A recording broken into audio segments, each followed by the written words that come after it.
Hello friends, good morning. તો અત્યારે હું સાહેબ અને રુદ્ર રેડી થઈ ગયા છીએ કેમ કે અમારે જવું હતું શોપિંગ કરવા માટે. તો રુદ્ર આવતો જ નહોતો, કહેતો હતો કે મમ્મા મારે તો લખવું છે, તું જા.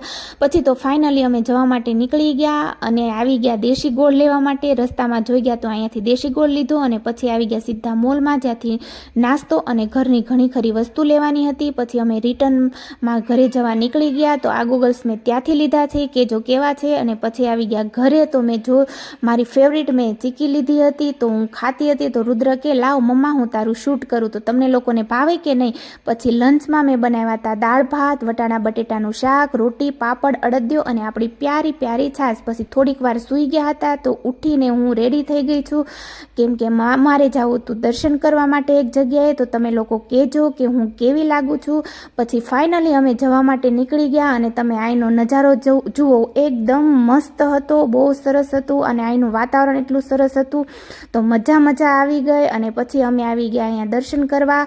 તો તમે જુઓ, અમે આવ્યા હતા કાકા બળિયા દાદાની ત્યાં સિહોર તાલુકાના કનાડ ગામમાં અમે આવ્યા હતા દાદાના દર્શન કરવા માટે. તો અહીંયા મજા આવી ગઈ.